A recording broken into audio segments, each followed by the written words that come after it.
plan here is to get these hammocks stretched across our driftwood shelter here. That way we can throw a tarp over it and be protected from the rain. Here in the Pacific Northwest, the chance of precipitation is virtually 100%. Welcome back to the channel. Today I'm survival camping with my girlfriend Erin here on the coast of the Pacific Northwest, where we've got no tent and no fuel, just our shelter and what we catch and cook for dinner. It's a beautiful time of year here and there should be lots to forage and find. Should be an awesome adventure. Before I get too carried away, I want to get this tarp set up. Because here on the Olympic Peninsula, it rains at least 95% of the days, and it just happens randomly, even on sunny days like this.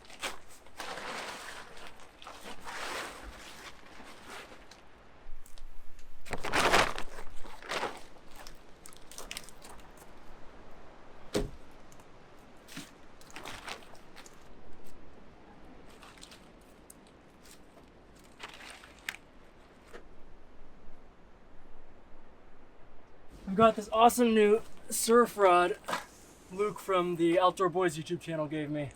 So hopefully for those surf perch, it should work just fine. So I'm just gonna set up a quick Carolina rig with a piece of squid we've got in our freezer bag. And then hopefully it doesn't take too long to catch something tasty for dinner tonight. So I'll just have one cannonball here that'll be left to freely slide.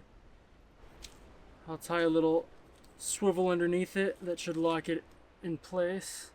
All right, I'm all set. I'm gonna go to the mouth of the river here, and if that doesn't work, I'm just gonna go into the surf like you normally would for catching surf perch like this. And you're headed into the forest, right? Mm-hmm.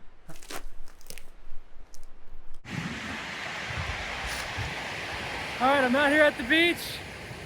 Got a little piece of squid on there. I'm gonna try casting directly into the surf.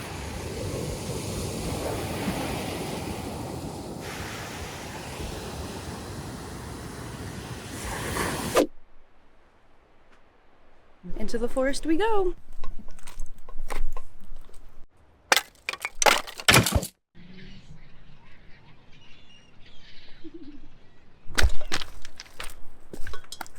Alright, I made it. I'm on the hunt for some shrooms, as many as I can find. Along the way, enjoy the scenery of all the moss. I know I will. Right here. Not the prettiest, but a shroom nonetheless.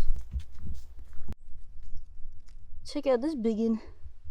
It's a good shroom.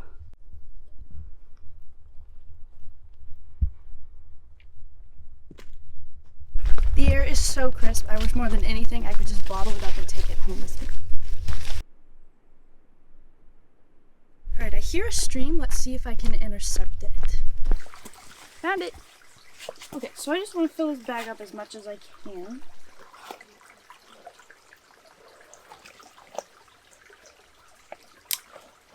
Alright, good to go.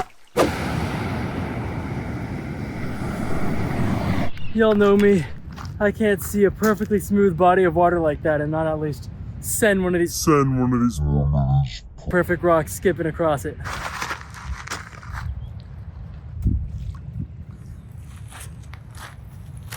There are thousands of seabirds right here, and having spent the last summer here in Alaska, that terrifies me a little bit because sometimes they attack if they're nesting, but I think these guys are just chilling. Here we go.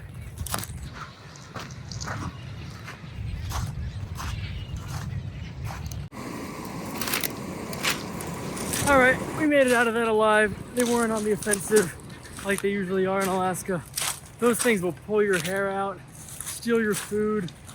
They're pretty scary to walk through in Alaska. Here it's just sweet pelicans and a lot of seagulls. Wow, look at that burl. Here along the Olympic coast, a lot of trees end up growing those huge, almost tumor-like growths on the side of them.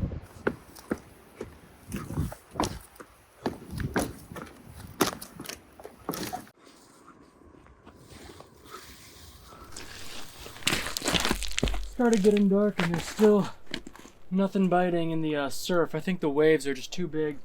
So I'm gonna try upriver a little bit with the trout rod here. See if I can't get something to bite.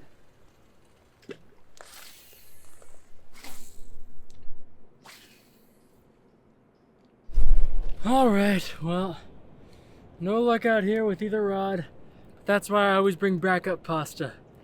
I'm gonna go meet Aaron back at the Driftwood shelter, build up a nice fire ring, get a fire going, and start some dinner.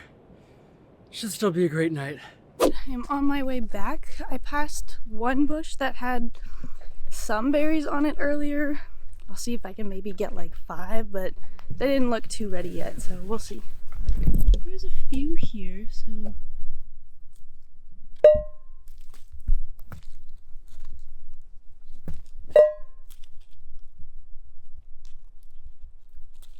Okay, there's actually a lot more than I thought. Pretty good haul. I think I overestimated the size of my bucket a little bit, but hey, something to munch on. On to my 4th and final mission. Ladies, always get your man flowers.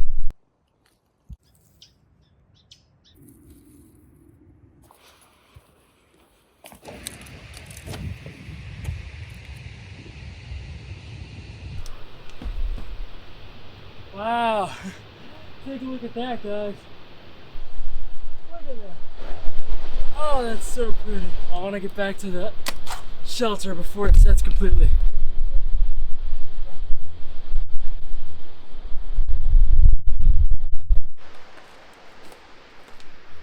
We got here just in time for that. That was one of the prettier sunsets I've seen in a while. Is that you? You picked flowers? I saw you picking berries in the bushes, but I didn't know you did this. Those are really pretty. It's gonna make you a bouquet then. That is a bouquet. Look at this. I'm sure she told you all about it, but look how cute this is. I mean, come on. Do I not have the best girlfriend ever? I think I do. Well, before it gets too late, we're gonna reuse this fire pit that someone's made a fire in before. So we'll build up a nice little fire ring for it. I think we'll be able to cook all our food over this fire here. So I'll go grab wood and get it lit and grab a bunch of rocks. The rocks here are pretty good for firing, so I think that shouldn't be too hard.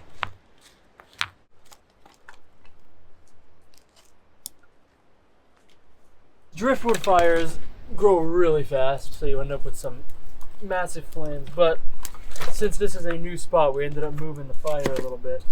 I don't mind creating a pretty legit bed of coals. It'll burn through this wood really fast.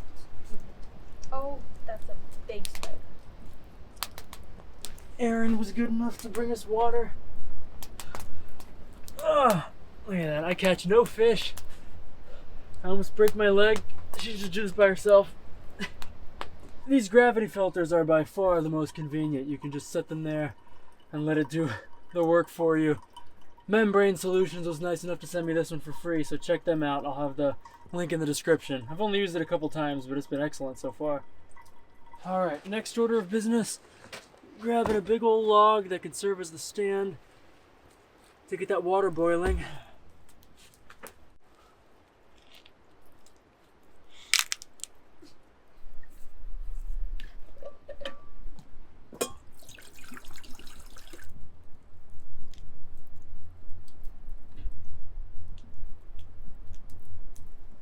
Alright, well that should get boiling any time now. It's really, really hot. Those driftwood fires, man, do they burn.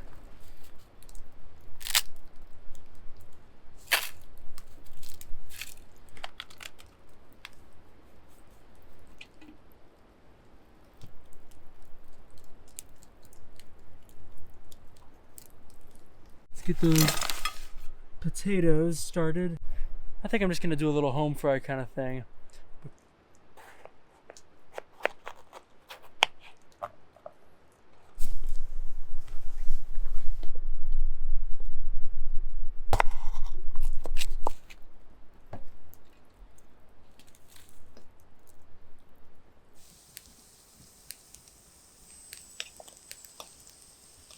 Let's see how we're doing. Oh man, that's hot. Yeah, there's no way this thing's not done. How are the potatoes? They're doing good.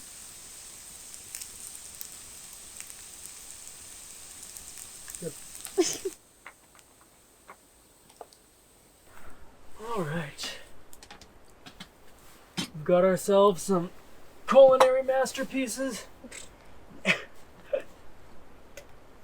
by that I mean I've got about a half a stick of butter in this one, so hopefully that'll cover up the fact that we cooked it over a very, very smoky driftwood fire.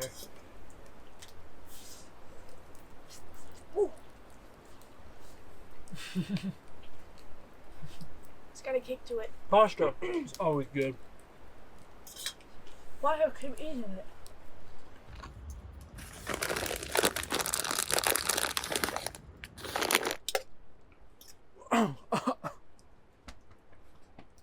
Hot. Yeah, I told you.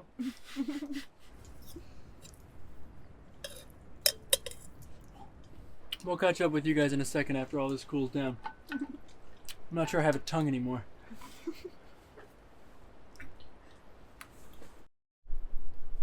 I'm just gonna level up our fire before we set up for bed. We ended up finding the cheese and making that dinner at least 4 times more delicious.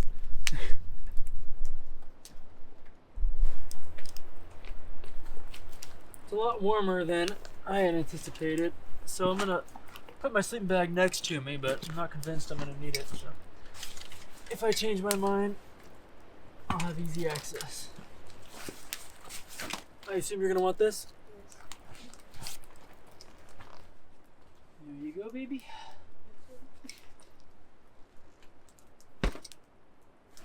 And I think we're ready to call it a night here.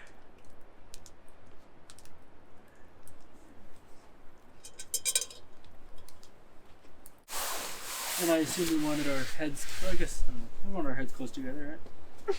You love me, right? Something like that? Something like that. Good night. She's kidding, but that is how it's gonna be in about 20 seconds. She thinks I'm kidding, but I'm not. This is pretty cool, isn't it? This has to be the best shelter I've ever spent the night in. It's actually pretty late. We took up a lot more time than we probably needed to doing all that cooking, but I am ready for bed. How about you? Oh, I swear, if you snore, that is right in my ear. We'll see you in the morning. Good night. You want to say good night? You're gonna make me?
Alright.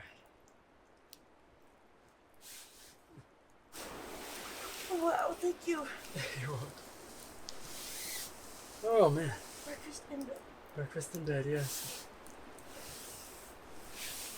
I didn't even need to break out my sleeping bag, and now next to the fire I've been sweating. Oh man. It is toasty out here.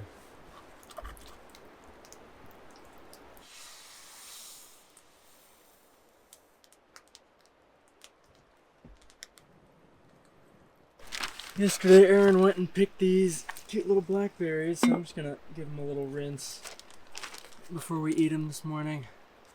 Decided to save them for now because, I mean, it's a good little breakfast snack.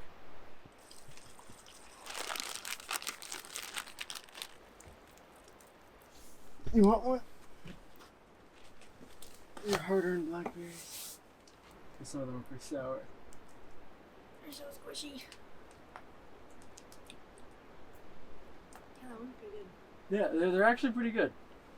They oh, really sour. Oh, wow, really sour. The other one.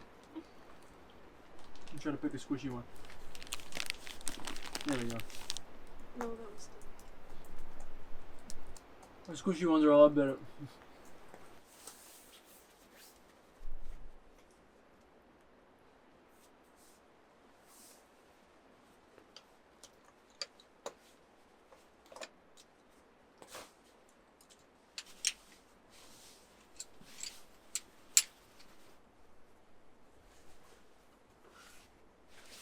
I actually just bought this second hammock at the outfitter in Port A for just 60 bucks. So it's a lot cheaper than any kind of sleeping system. And if you're just camping in a warm summer day like this, there's really no need to go overboard with the gear.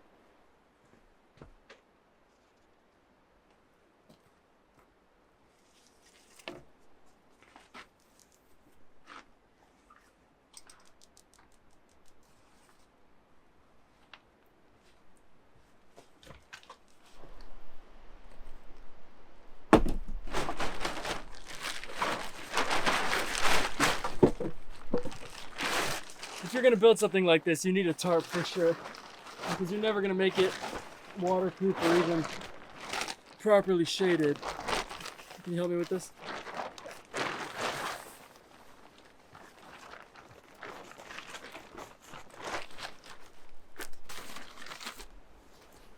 Gonna set them there for the next person.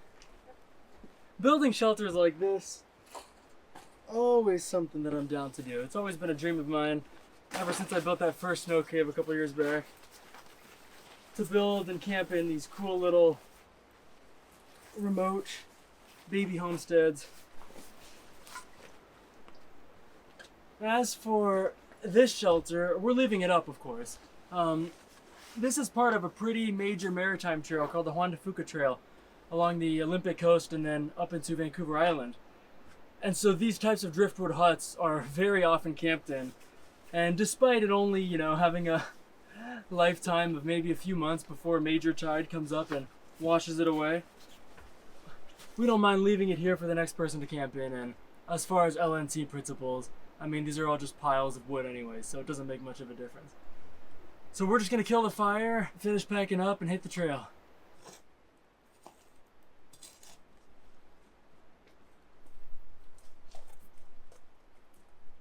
Thank you guys so much for watching this fun little coastal camping adventure.